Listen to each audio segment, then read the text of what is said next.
Welcome along to the Council meeting 22nd of June 2022, and councillors to be standing for Council affirmation and karakia. Whakataka te hau ki te uru, whakataka te hau ki te tonga, kia mā kina kina ki uta, kia mā tara tara ki tai, ihi akia nā te atakura, he tio, he huka, he hauhu, tihei mauruora. Let us affirm today that we as councillors will work together to serve the citizens of Selwyn District, to always use our gifts of understanding, courage, common sense, wisdom and integrity in all our discussions, dealings and decisions so that we may solve problems effectively. May we always recognise each other's values and opinions, be fair-minded and ready to listen to each other's point of view. In our dealings with each other, let us always be open to the truth of others and ready to seek agreement, slow to take offence and always prepared to forgive. May we always work to enhance the well-being of Selwyn District and its communities. We will. Thanks, everyone.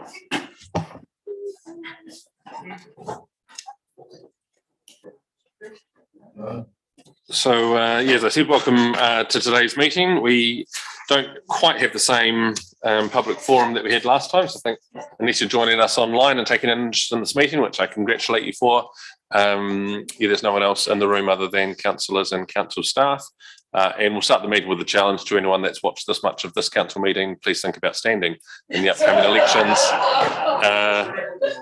For either mayor or councillor. Nominations open in about 3 weeks' time. Identification of extraordinary business. I haven't been made aware of any. No, I've received no requests, Mr. Mayor.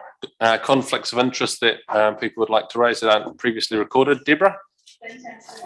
Plan change 73. Also Malcolm Lyle, plan change 73. Plan change 73. Oh, yeah. Which is in the PX part of today's meeting. Confirmation of minutes. Mark?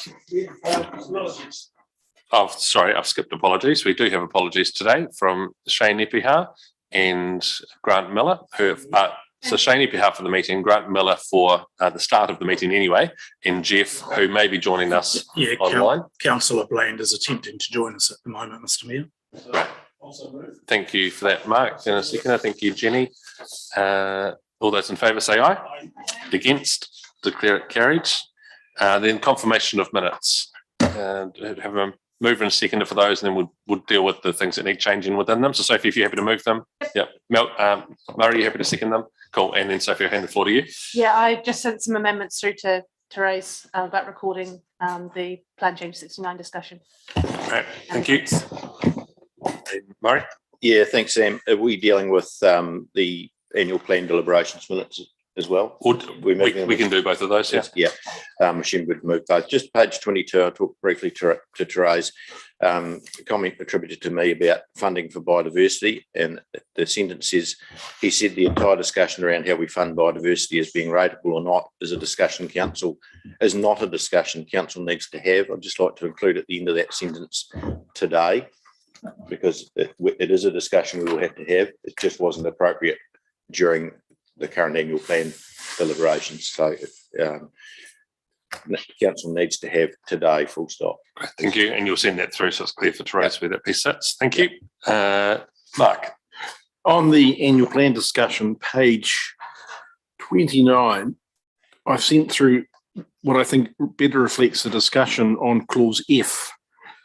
It was the Sandy Knolls railway station. That council overall was supportive of the project, but Kiwi Rail needs to be part of the discussion. Council will not be contributing any funds. Council staff will work with the submitter to develop a proposal for the project to be included in the 23-24 draft annual plan for funding. That was the discussion that happened on page 28, was that we felt that rather than say that the submitter should come back to us, that we should go to the submitter, and it was in fact Councillor Lemon who led that discussion. And I wanted that to be reflected for follow-up, that we would be approaching the submitter, not the other way around. Thanks, Mark. That reflects the discussion had. Jenny? Thanks, Sam. And I have spoken to Naomi. Page 51, Kirwi and Colgate toilets. I think it was decided that they would go into the next lot of TIF funding, and also that we would connect, put a connection in the pipeline as they're doing the QE wastewater pipeline that's going into the township. They put the connection in there now.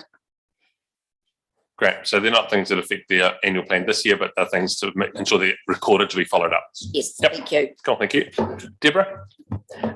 Thank you. Look, just with regards to page 30 on community committees and the policy, I just want clarification that this policy will go through and be put in our policy manual for everybody to read and understand. I did circulate an email to everybody. So if you recall the conversation that took place after lunch, Denise read from a paper that was adopted by council in either late November or December of last year that actually acknowledged the use, which acknowledged the $1,000 and which acknowledged the secretarial work. So in my view, Mr. Mayor, we do not need to replicate that because it's already a decision of council, and it's not normally the sort of thing that you would include specifically in a line by line item in the annual plan, but rather will be taken care of in dialogue between our staff and the respective communities as we But go through. what I'm requesting is that while I thought that it should have actually been in the forward from our mayor in the annual plan, a mention of it at least, I just want it to be able to be found in our policy manual as the updated version of what we are going to move and agree. Yeah. So that'll be a matter for where the policy manual comes back, or maybe it's a follow-up to Denise's report next time that's on the agenda rather than it being in the annual plan. Yep. Cool. Mark? One other item, bottom of page 37, when we were talking about the Perryman Road ceiling, the chief executive said it would be prudent to our staff to consider and bring back a report rather than talking about trade-offs. That's for funding this. I had expected there'd be some mention today of the funding. I don't think I could find an actual explicit comment on how that project funding can be discussed when we come to the adoption of the annual plan, but it just we didn't seem to have a report back on the funding for that project. Yes, through you, Mr. Mayor, that's going to be discussed by Andrew when he does the transportation report later on. So we might need that before the transportation report as part of the draft annual plan. So that'll be the next item. So we'll do the minutes now, and then we'll get into the adoption of the annual plan itself, and we can discuss those items. So we've moved and seconded the confirmation of the minutes from the previous meeting and of the annual plan deliberations. All those in favour say aye. Anyone against? Declare it carried. So now Kelvin and Craig, adoption of the annual plan. That's page 43 of today's agenda, and there's been a lot of reading and info given to us, but as Mark has raised, there's a few things that probably still need a little bit of clarifying for us. Kelvin, I'll hand it for you. Thank you, Mr. Mayor, and good afternoon, everyone. Just a reminder of the process we've been through around the annual plan. So we commenced this and we discussions as a council around what we wanted to include in the plan, and we went out with the draft annual plan for consultation. That period included some drop-in sessions, which included yourselves with the public. We received not as many submissions as we had in the past, around about 140 submissions and 27 public oral presentations or submissions to that plan. We went through deliberations, and we have the plan which we are adopting or presenting today for adoption, which includes, once we've brought carry forwards in, a capital expenditure of 112.5 million, operating expenditure amounting to 149.3 million. That is an increase from what the LTP had included, but we are in a situation where we're faced with a rising population in the area, which is ahead of where we had anticipated in the long-term plan already. Increased contract costs and operating costs around our water servicing infrastructure, the supply chain constraints, and a rapidly increasing fuel price and inflationary pressures.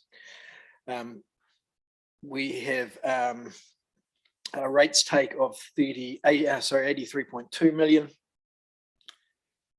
within that, and that is representing a round about an average of 6% increase on the rates, which is slightly above where we had anticipated in the long-term plan, which is at 4.9, but it's at the upper end of our policy settings. I'll leave that for questions. Thank you. Mark. Happy to move the recommendations. The questions I have were on the bottom page. The only item on page 52 is indeed the Perryman's Road Tai Tapu,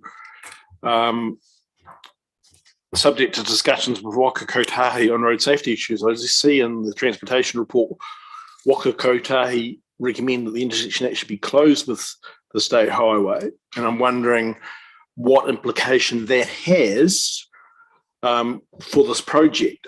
Are we going to seal the road into a cul-de-sac which only services one property, one household, or where does it leave the status of the project if Waka Kotahi want the intersection closed as the State Highway Road Controlling Authority? Thanks, Mark. And the other question I had, if I can slip them in there, is on page 53, the wording, I guess, needs to be updated where it talks about we're going to complete the hockey and football turfs in May. We did indeed complete them rather than, so it's just we need to be past tense rather than future tense on that one. And page 65, we just have some project names that need a little bit of clarification. We have a Wordsworth Street extension and a Wordsworth Street South. One, I think, refers to Christensen Parade, the other probably to the newly, what we're going to call Rahutu Way. My project names just need a little bit of clarification because the public reading the report will be confused that we have two, what sounds like the same project in twice. Thanks. Before we get Andrew Maisie to answer that, it's been moved in as a seconder for the annual plan adoption. Thanks, Malcolm, and we'll come back to the questions. So, Andrew. I'd like to make a comment on that too, please.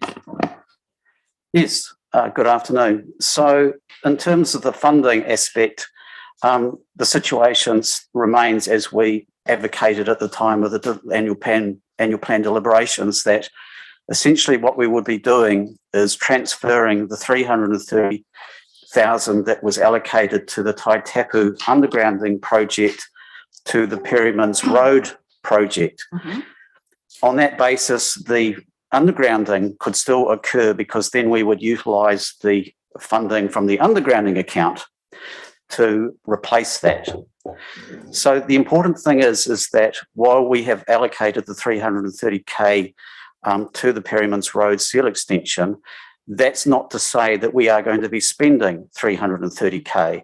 That is definitely a maximum, not a project estimate at this point. At the moment, we are probably looking at two options in relation to how we deal with Perryman's Road and the seal extension. The first option is to basically seal it and leave it as a through route with the intersection remaining open with State Highway 75. And the second option is to close the intersection with State Highway 75 and turn it into a cul-de-sac. Some time has to be given to staff to be able to develop those options and design them up and cost them. And so we're not at a point to be able to definitively say, one, what the cost will be, and two, which particular option in the end you may want to run with.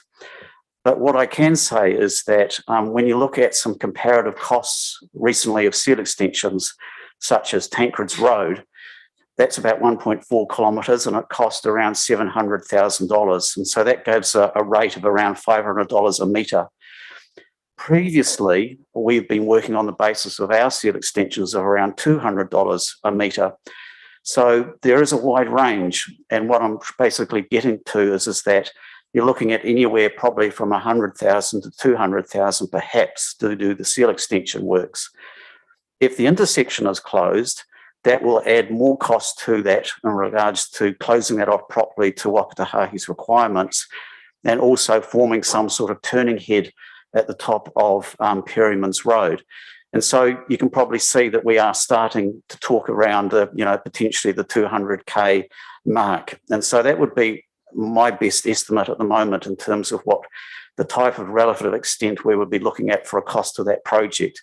And therefore, there is confidence, obviously, with that budget that's being transferred across that we can meet any eventuality. But we'll still have to do some work on developing those options and seeing how they would cost in regards to dialing in all the specifics that are needed. Thanks, Andrew. Deborah. Thank you. Go back to tab 7, confirmation of the minutes, and we've confirmed that confirmation of the minutes with the mover and seconder. And in that, it quite clearly says that Perryman's Road be sealed, upgraded as part of the annual plan 2022/2023. We've already moved that amendment. So we need to have the plan and we need to be able to find the money. We've had a discussion around where we had the money. Now, just because someone, what option we're particularly choosing, to me is irrespective, because, forgive me, but understanding orders, if you move something and it's been passed, you can't relitigate it for, I think it's 6 months under our standing orders to open up relitigation for it. So the issue here is that it is going to be sealed. The means to seal it is yet to be substantiated. The design is yet to be substantiated. But to turn around and say, after we've just passed this motion, to say, no, the rules have changed, is not good enough and doesn't give the community any security. Deborah, I don't think I just think that no, what you're saying is wrong, because we haven't said that we won't seal it. I don't think anything Andrew said was we're not sealing it. Andrew has given us confidence that actually a project needs to be formed before we know exactly what the money will be spent on, and the annual plan that we're about to adopt includes that funding. So I think the agreement that we've made is actually it is happening. We're reconfirming that it is happening, and the project will come back to us around what the final look is. Right. Is there anyone else on the annual plan matters? My question with respect to the project names wasn't answered in terms of the Wordsworth Street, 2 Wordsworth Street projects, identifying what they actually are. Yes, that's a bit of a legacy in terms of how those projects first originated when we developed the Wollaston Town Centre master plan and all the various projects. And so basically one of them is referring to, well, the Wordsworth Street Extension project was the original idea to create a road that connected between Moore Street and Tennyson Street. And the subsequent project for Wordsworth Street South was when we then needed to bring in access from Rolleston Drive north into those new car park areas. So cut a long story short, with the combination of those 2 projects, they have now created those roads and those linkages that we're working to, such as Christchurch Drive and what have you. It's just a legacy aspect in terms of how those projects have tracked through our LTPs and annual plans over time. Yeah, so I just wonder if we could add, because one is clearly Christensen Parade, the other is now Rahutu Way, if we could tag those extra names on it so the public who are reading this in the future can understand that they are actually 2 separate projects, not one project in twice. If it's the current name and as it is, Murray's nodding his head, and we can make that change. So thank you. Bob. Yeah, just wondering if once the annual plan's sorted, whether we could have a list of the roading and footpaths and such like that is got all the order of the projects that we've got, so that we know where it's going in the future, if there's any changes, and just so we know for our communities, it would be handy. So a plan of works for the next 12 months can be reported as part of the next transportation report back to us. Cool, thank you. Anything further on the annual plan? It's been moved and seconded. All those in favour say aye. Aye. Against? Declare it carried. And the second piece is rates resolution. Kelvin? Moved Malcolm, seconded Murray. And Kelvin, do you want to present anything on that? No, it is. It's machinery motion, and it is what it is, coming out of the annual plan. Cool. Questions? Sorry. Yes, we've got Mark. On page, let me find it.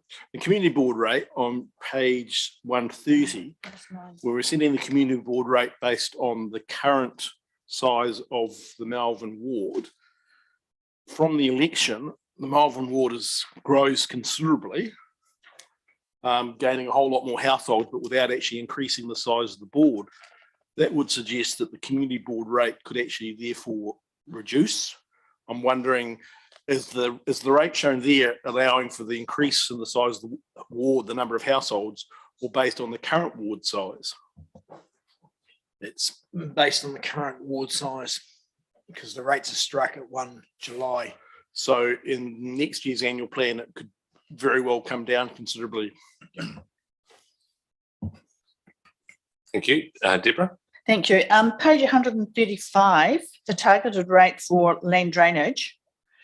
I just wanted some clarification around the table, because within the schemes we have land areas that are less than 4 hectares, but then in the next category we talk about less than 2.333 hectares, and they will pay a targeted rate on 70.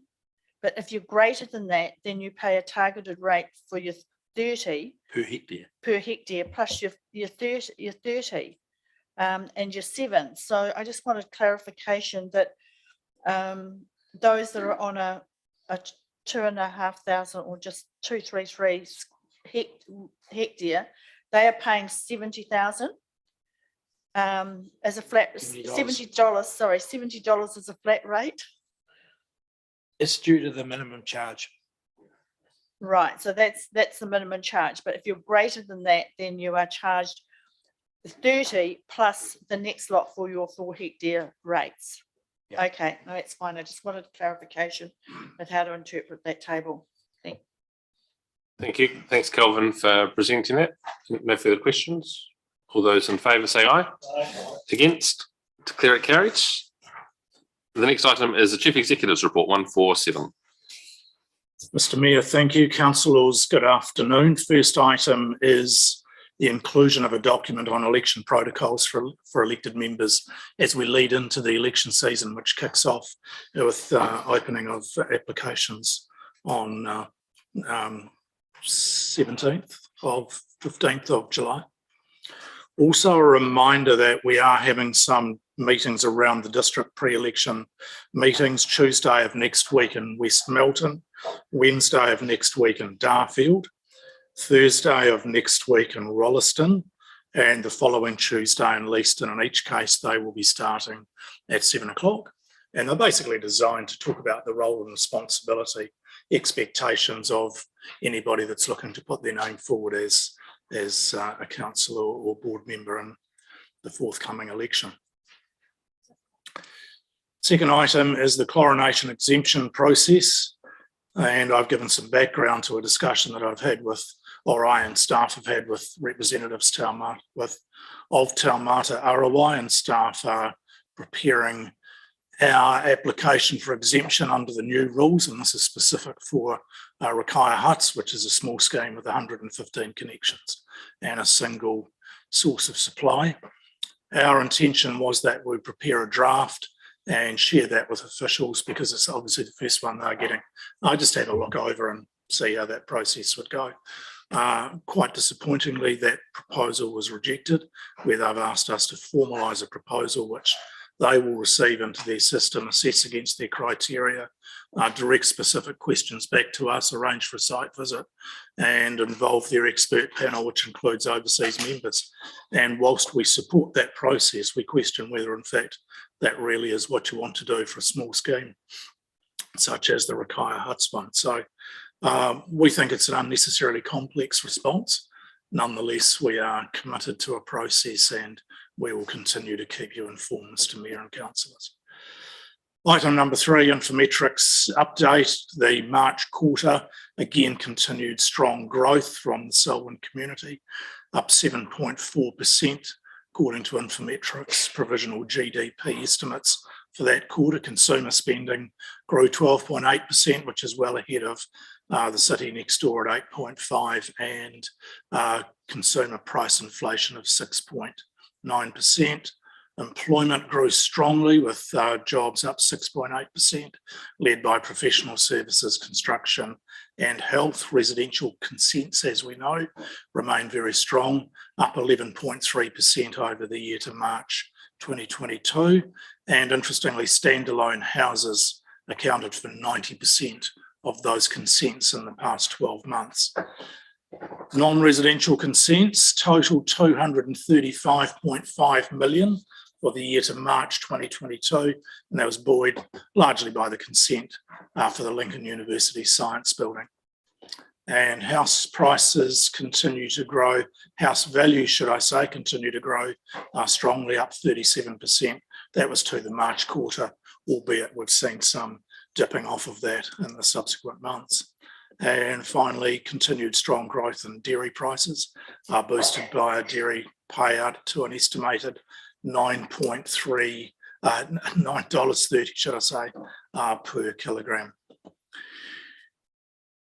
Selwyn Heritage Fund has opened on the 1st of June and goes through applications through till 15 July. The fund is administered by council via a nominated panel. Purpose of the fund is to encourage and assist owners with work required to maintain and enhance heritage buildings, as well as work required on protected trees. Our appointment panel is 2 councillors, a heritage architect, 2 heritage advisors and a council staff member to assess the applications and deliberate on where the funds may be granted. And I have included some changes to the delegations manual which reflect recent changes across the staff of the organisation. So happy, Mr Mayor, to answer any questions in respect to any parts of the content of that report. Thank you. And it was, I think councillors might have mentioned the chlorination piece in the last couple of weeks. So the next Mayor's News wrap, which is 2 weeks away, I think, has on the front page comments around water, and particularly around the chlorination and the move to chlorination and the exemption that we're approaching to lift that level of knowledge within the community about the direction that we are trying to avoid having to go down. So thank you, David, for raising it here. Just before we take questions, just on the water services entities bill, staff are preparing a draft submission that will be circulated amongst councillors and debated at the next briefing meeting before we take that to the next formal step. Cool, thank you. Thanks, Mr Mayor. Murray. Yeah, thanks, David. It is on the chlorination side of things. You're right, it is disappointing, that response, and it appears to be fairly clear that it's going to be a retrospective exemption if we are to get one indeed. Just clarification, perhaps Mr Washington might like to make a comment on this. Although the recommendation is, and we'd agreed to that, to go for an exemption at Rakai Huts, just in the response in the final paragraph there, would staff now see that as perhaps a larger scheme as being more applicable to apply for? I'm still reading something into that maybe is not in the report, but no, look, we chose Rakai Hut because it was the first one we could get all the information together for. Until we have lodged one and gone through the process, we do not know how difficult it will be or how successful it will be. It's the requirement is they will turn it around in something like 60 working days. Doing your maths, you could argue that we won't know we won't know until the time we have to chlorinate all the schemes. But we have to start somewhere, and we're well ahead of the pack. There's only, across the country, there's only really Waimak, Christchurch and ourselves and a few around the Hawke's Bay that aren't chlorinated. So there's no one else in that picture yet.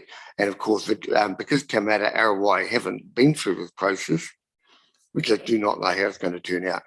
I would not be buying any lotto tickets on the basis that we'll get an exemption easily. yeah, just the wording of it. Murray sort of said, there would be greater merit in doing this for a significantly greater size scheme. I'm wondering if that was a staff recommendation, or you're happy to continue, and you've clarified that. Too late. Too much work involved, too late. We wouldn't have got the application in time. Thank you, Murray and Murray. So that we received the executive's report and approved the additions and alterations to the delegations manual. Mover and seconder. Sophie, Bob, thank you. All those in favour, please say aye. Against, declare it carried. The next item is the Selwyn District Charitable Trust exemption. and that the council exempts Selwyn District Charitable Trust from being a council controlled organisation under section 7.3 of the Local Government Act. Moved Malcolm, seconded Sophie, thank you. Any discussion on that matter? All those in favour say aye. Against, declare it carried. Then we move to Keith Talentine, Selwyn District Council submission on draft National Adaptation Plan. It's on page 191.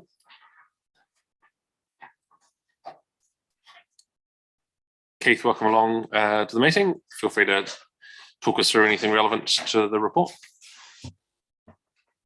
Kia ora koutou. Literally just a snapshot intro and then happy to answer any Q&A, but appreciate it's pretty straightforward, hopefully. Government released the draft National Adaptation Plan end of April and the deadline was 3rd of June. So we prepared a submission, hence we're seeking retrospective approval today. The submission supports the Mayoral Forum submission, which is more extensive, but then provides some Selwyn context in our own submission. And it reiterates 3 of the key main points from that Mayoral Forum submission.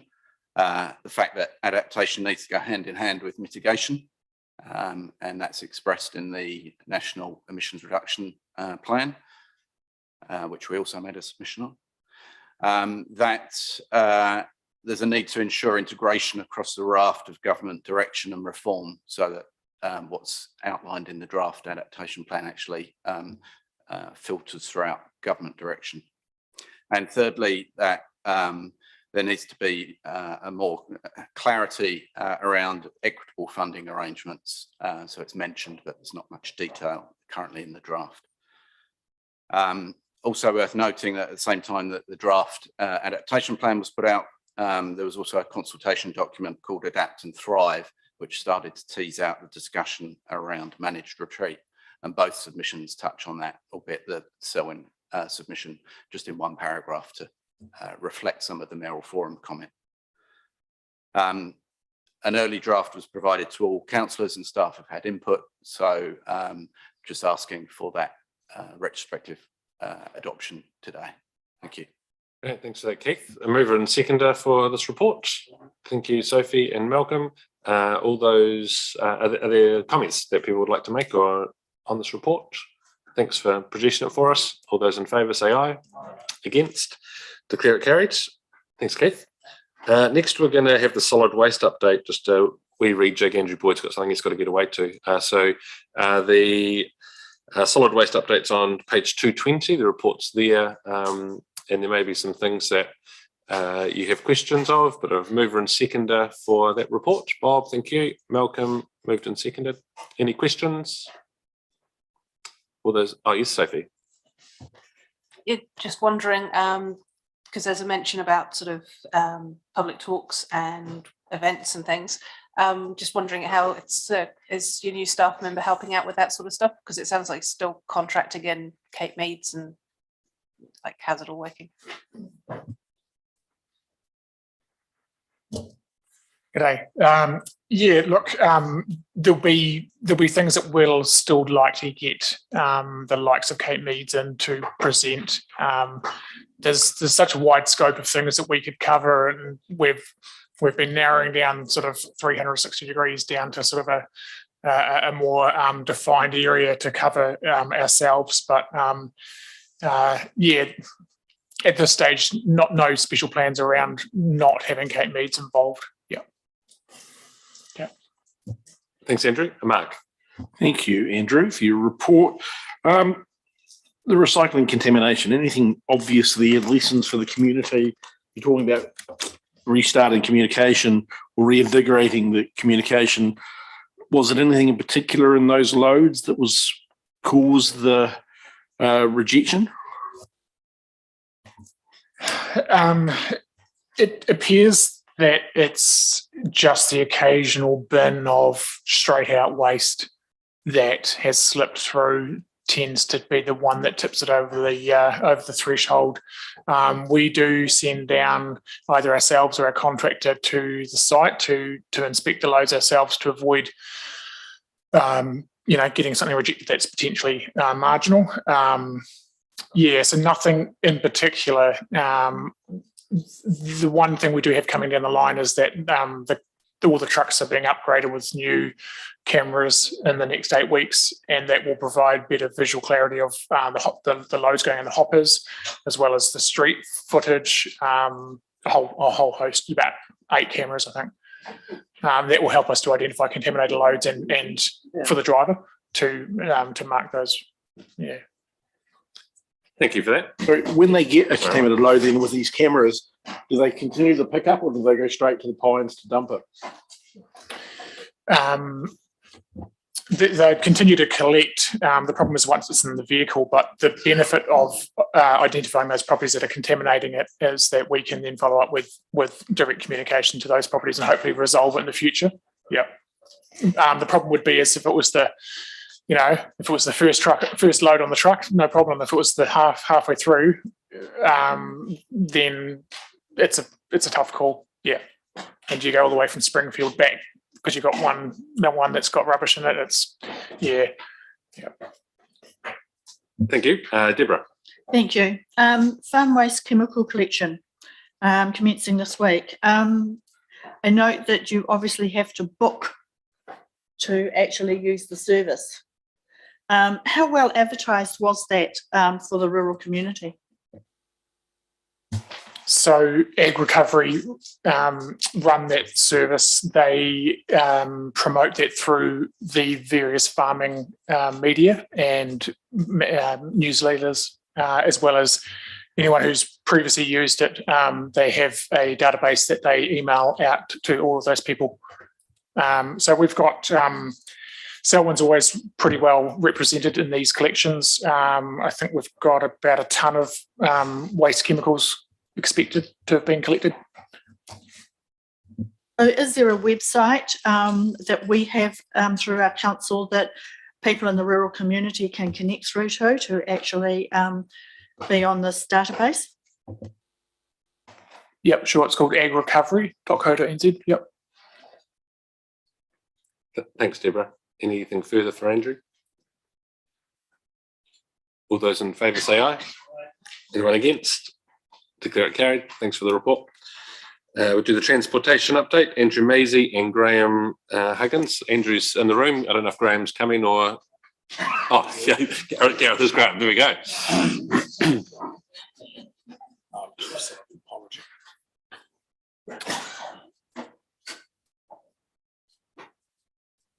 Thank you for the information earlier in the meeting, and I guess there's been a lot of discussion on transportation over the last couple of months, particularly through the annual plan, and it's been a large spend and contribution and complex arrangements around the ways different parts of the transport system are funded as well. So I appreciate the time you've put into providing clarity through the report today, and there may be some things you want to highlight that you haven't put in there, and I'll hand the floor to you to do that.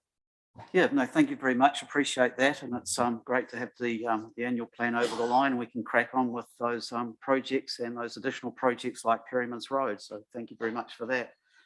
So I haven't got a lot to perhaps add specifically in relation to my report. I suspect that the main highlights will be in regards to, as I mentioned, as it was just released last month, ECAN's decision on its new fare trial. So I think as we talked about, the $2 flat fee across most of Greater Christchurch, and in terms of wider from that, a further flat fee that's slightly increased on that. So I think that's really exciting times to have this to be able to go on with. And if we can't make it work in terms of incentivising the use of public transport in the current environment of high fuel prices and whatnot, with a very low fare structure, well, I think we'd have to go back well and truly to the drawing board on that basis. The other interesting point was the discussion of the Regional Transport Committee on the 26th of May that talked about the potential role of inter-regional passenger rail services. And it was a robust discussion at that time, of which Mayor Sam was obviously involved in. And so basically what the RTC resolved is that they would investigate this in 2023-24 on the basis that what this would involve would be scoped out in 22-23, noting that it needed to coordinate with the current sort of work on the MRT business case, and also the issues with resourcing across the the wider partnership and also the region in regards to having staff available to work in and investigate some of these things. In regards to the other big one that has been taking a bit of my time over the last couple of weeks is the getting ready for the release of the Wakatahahi's latest preferred plans and projects for the Rolleston State Highway 1 Access Project. And Robin and I have been working very hard on getting those sort of that information checked from our perspective prior to it going out. So we acknowledge and thank Wakatahahi for being able to include us into those consultation processes and working up that information so that we've got our story straight, if you want to put it that way, between both road controlling authorities. Further work's also gone in terms of just facilitating some of the aspects with the West Melton traffic signals upgrade, and the property team have been helping out in regards to getting some temporary licenses sorted out for occupation of some of our public reserves to accommodate some of the temporary works that are going to be occurring during that construction period. Prebbleton intersection upgrades. Yep, as I said before, we've been having those, we've discussed with all landowners around both intersections on our plans, and we're currently working up another report that is planned to go to council in July in regards to just following on from the public work process that we first instigated in May, just to confirm some of the aspects around the concept designs that we have and what have you.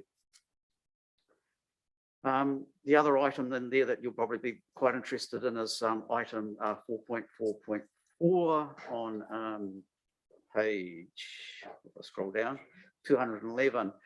And that is in relation to, I've instigated a project to check and update all our cost estimates relating to the Lincoln Town Centre plan in relation to the upgrade of Gerald Street.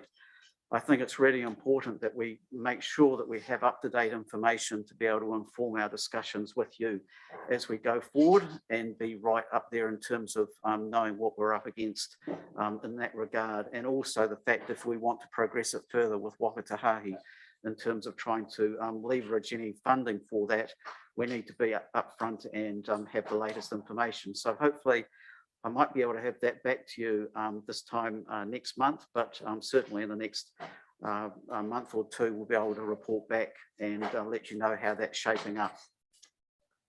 Greater Christchurch Transport, again, works has sort of been off and on in regards to development of some of our plans and strategies relating to, sickness across the various organisations with COVID. Lack of resources and things like that. So it's a little bit stop-start, particularly with the Greater Christchurch Transport Plan development. But we're all still working hard in terms of coordinating and outcomes on that, and regular meetings are being held to make sure that we're keeping us on track as much as we can. In regards to the spatial plan and MRT projects, there's a representation by Greater Christchurch partnership staff to the council on the 27th of July that will talk about some of those things and let you know where we're at with that. So that should show you how we're progressing that, which has been, again, progressing relatively well in the context of all the problems that we're facing at the moment with various things. And last but not least, we have finally received a reply from Wakatahahi in regards to our letter last year regarding about the proposed or request for a state highway review in the district. And so basically the summary of that is that Wakatahahi are going to be reviewing their criteria around that this year, or this between 22-23, and then after that they'll be in a position to discuss it with us further. So yeah, there's probably a bit more of a process to go through that before we see any potential light at the end of the tunnel. Thank you for that. And just at the Regional Transport Committee, the regional rail, passenger rail discussion, I thought was actually, it was it was a really interesting report, and I just wondered whether that could be circulated, Andrew, amongst us, and maybe a briefing point on that to look at. It's a future piece of work, and I felt like some of the discussion was about trying to advance something that was a bit before its time, and until we get what Rolleston and Ringiora look like, well, until we understand what Riccarton Road looks like, and then have Rolleston and Ringiora conversation, and Amberley to Ashburton is just another step further, and to try and suck up resources into that big discussion before we know whether anything earlier is actually going to fly. Sort of was a bit preemptive, but staff have assured us they can do some work in the coming 12 months, and that will inform what that work plan starts to look like. But because that railway line runs through Rolleston, and the West line does as well, thinking about what regional passenger rail looks like is an important thing for us. So maybe another time, Andrew, that could come back to us too. Yeah, Thank you. and certainly the briefing about MRT at the end of July will, or end of, I did say end of July, will help inform how that's going to sort of progress out from the central city. So that'll give you an idea of how potentially it will expand or could expand. Great. Nicole. Thanks for Andrew. First thing is on your so walking and cycling strategy update. So with the annual plan that we've just approved, and part of those deliberations, there was point 10 about the saying about council requests that the walking and cycling strategy be reviewed over the next 12 months, which we already are doing, but there was the extra point with the acceleration of these projects to be considered as part of this project. So I assume that that will now be a focus of what is being done with this walking and cycling strategy going forward. Yes, as I was waiting for an answer. Thank you. I think I understand the question. I think I've answered it correctly, but just to be clear, as we've talked about before, we started off with saying, yes, we definitely need to review our walking and cycling strategy, and yes, we are underway with that and doing that as we speak. But we've also identified since then that it would be beneficial to also bring along both a sort of an equivalent from a public transport perspective, and also from a travel demand perspective as well, so that we can be in a good place on a multimodal basis, respond to some of the initiatives that central government are asking us to concentrate on, such as emissions reduction and the reduction in BKT. So yeah, we're sort of trying to progress it all in tandem, hopefully. And that leads me on to the next question, like with the NZ up. So the consultation stuff that we've been sent, it's going out today. So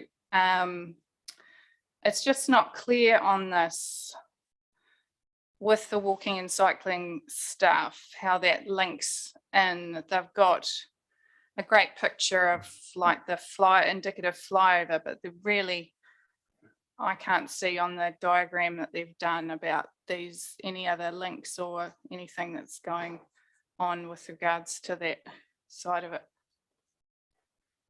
Yeah, there's certainly the more conceptual detailed designs that have been produced in support of that preferred option.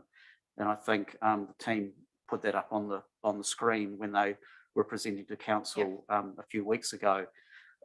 Provides all the detail on how those connections work, and I can assure you those connections are in place in terms of through that thinking that's occurred to date. And so as I've mentioned before, the flyover will have 3 metre wide shared paths on both sides that will connect to, for instance, our existing shared pathway coming up along Rolleston Drive North that we have at the moment. Yeah. But also, perhaps more importantly, is that it will then connect to the shared path that's already along Jones Road. Yeah. And also then with the new flyover positioning, it connects better to the shared path that goes up north up Hoskins Road, which will then be expanded on to connect into West Melton in the future, either going up here Hoskins Road and then West Melton Road. So in that regard, that's in place, and it also will connect to the proposed, well, parts of it are in place already, of a cycleway along Jones Road from Hoskins Road to the Whedons interchange, where it will then connect on to those facilities that were provided as part of CSM2.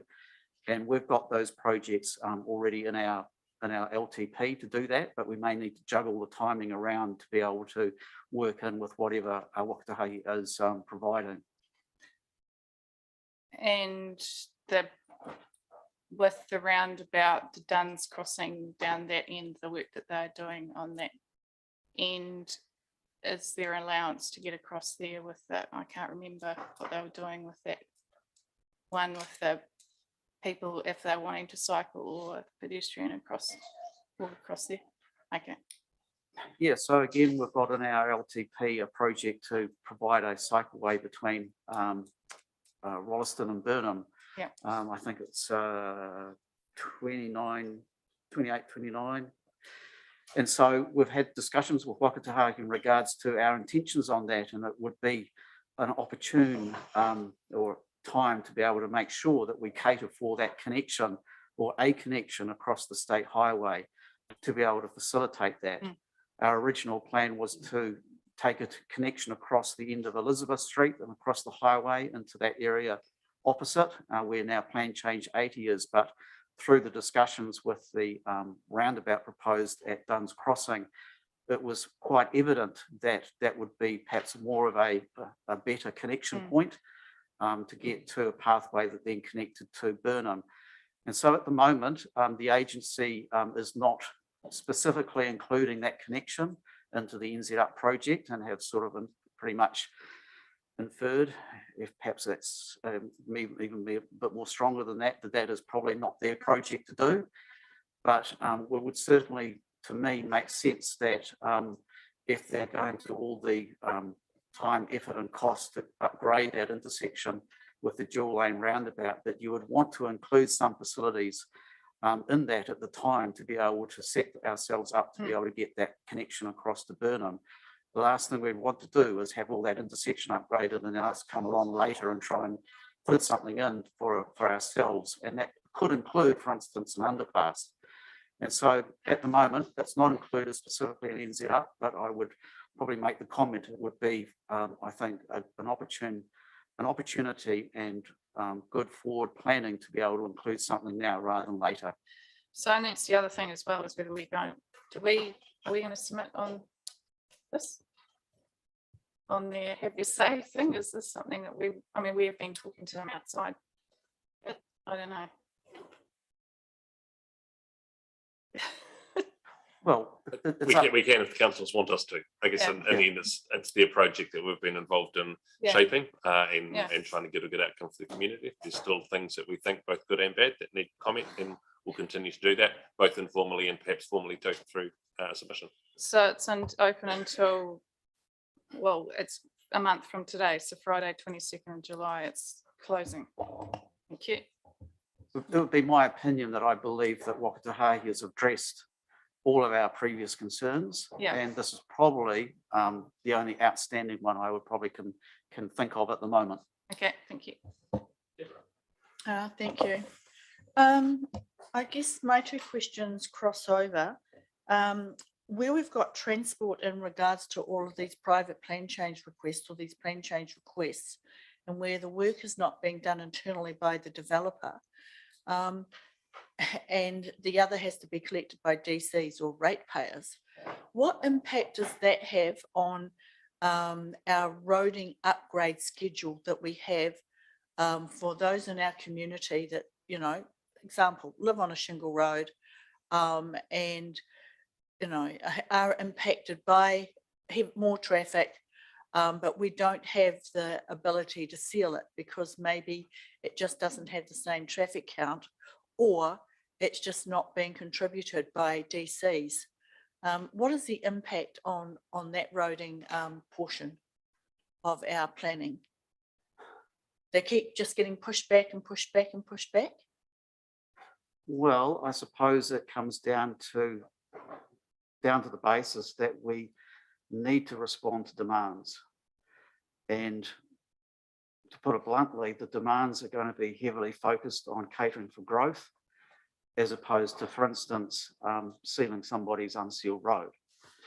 But that is the job of staff to be able to bring programs to you through long-term plan developments that try to strike a balance between specific needs, realizing that we are a whole district, but we are operating in two different levels. One, having to respond to high levels of growth, which means we have to respond with roading and intersection upgrades to make our networks safe and efficient, but yet also that there is a wider demand or request for upgrades in the rural area. And so part of the annual plan that you've just adopted includes a budget for being able to provide discretionary funding for rural intersection upgrades so that we can help try and address some of those wider issues that are out there that will hopefully benefit the wider rural district as well. Okay, thank you. And the other is around roundabouts versus traffic lights. We seem to put in roundabouts, but then when we get to a tip over point, we're changing over to traffic lights, and that's been shown in Rolleston where, and I'm just wondering, cost effectively, is it not beneficial to put in traffic lights knowing that you are going to have to cover the cost of growth further on down the way? So instead of putting in roundabouts, bite the bullet and put in traffic lights? Yep. Unfortunately, for instance, traffic lights don't work very well like we've got out here at the moment on a very busy state highway because they introduce too many delays. Traffic lights are better suited within urban areas, such as we've been putting in, because not only can they facilitate the safe turning of traffic more properly through those intersections, but they also provide safe crossing opportunities for pedestrians specifically and also cyclists. So previously, yeah, I think before there had been a propensity to put roundabouts in, but they weren't necessarily designed that well and had a very short lifespan. And so they just get to a point, particularly in an urban environment, where they just won't work, don't provide the safe outcomes for pedestrian cyclists, and that's where traffic signals are needed. And so to give you an example, we originally started off thinking that we would put a roundabout in or upgrade the roundabout in at Levi Road there and Lincoln Rolleston Road, Macefield Drive. And so in more recent years, we've changed tack on that and have gone for traffic signals because we know that intersection is going to get worked pretty hard from with increased traffic and also the increase in pedestrians and cyclists that are going to be in that area. So yeah, we are adapting as we go along. Okay, thank you. Thanks, Deborah. And final question on this is Bob. Yeah, where are we with the Castle Hill damaged lights that we've analysed? Have they been removed? When are they going to be? A report on that? Well, that's sitting at the moment with our service delivery team to work through that. So they may be able to give you an update on, Gareth may be able to give you an update on that. Yeah. The other thing I noticed in there, we've got school frontages investigating for design and projects. What schools are you looking at? Has that been decided yet, or? Yep, there's actually a forward program that identifies all those schools, and Stephanie Holter has that program, and she'll be able to give you the details on what is envisaged. Yep, and also, how do you see the White Cliffs walkway where we are at the moment? Seeing we've had some correspondence recently. Yes, we certainly have had some correspondence recently. So basically, the project scope is to construct the cycleway between Glen Tunnel and the beginning of the urban area of White Cliffs. And as you may recollect, we discussed this a number of times in terms of identifying that scope and confirming it. And we were working off the basis of that as what was the preference of the community and their representatives at that time. I understand that there has been an issue recently brought up where some parts of the community have perhaps had different expectations and had thought that the project should extend through White Cliffs to the domain, which is essentially doubling the length of what we're planning to construct at the moment. Certainly, we were never anticipating that, and as we discussed with the council and agreed what the previous scope was, and that's what we're working to. So all I can say that is if the community think that they wish to now, that would be the ultimate outcome, then we would need to include a project in the future to be able to achieve that. But certainly some of the advice we were getting previously from the community and the township committee, etc., was the fact that they didn't want footpaths within the township. And maybe there may have been a confusion between their request that there be no footpaths, but not necessarily thinking that this meant an extension of the cycleway. Thanks for that, Andrew. I'm just going to ask, we've got some guests joining us for a PX presentation at 2 o'clock, which is now. So Gareth, if your presentation is 10 minutes and councillors, if you have, if all of us have questions, then we'll just pause this part of the meeting and come back to it later. If, however, Gareth, your presentation is 2 minutes and there's very few questions from councillors, we can do it now. So I just want to get a sense. I don't want to cut the conversation short if people have lots of things they want to discuss. But councillors, are there things you can raise ahead of time that you know you need to ask in a meeting that you're going to ask?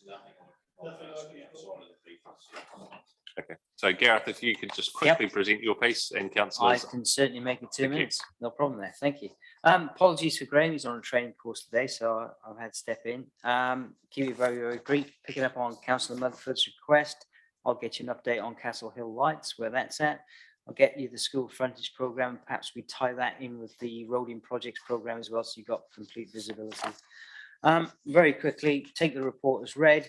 Corridor management, just comment, 132 active sites, just re-illustrates how busy the work is around our district right now. That's 132 people potentially digging into our road. Take it read on the road maintenance, the shift now in the winter is towards the unsealed network away from the sealed network. The projects which are underway, Andrew's mentioned some of those as well, but stage 2 of Prebbleton's underway, and some consultants have been appointed. We're on to that. The other ones which is complete, which I won't go over. The final one is the footpath connections. The only thing I was going to mention on that is Boundary Road and the work that's been done on Boundary Road to take the parking away from the massive parking from the grass verge alongside Lincoln High School. It's had a tremendous impact on Boundary Road and opened that up. Although it is rather disappointingly to see, whilst there's an empty car park, that a lot of people are still parking on the grass. So we have written to the school and taken up on that as well. So that's me, unless there's any other questions. Yeah, I was just going to congratulate staff on the use of Rohutu Way for the new east-west road in the town centre. Given that we'd previously had 2 names to consider and chosen Christensen Parade, it was a great way to use the other name in the same area. So congratulations.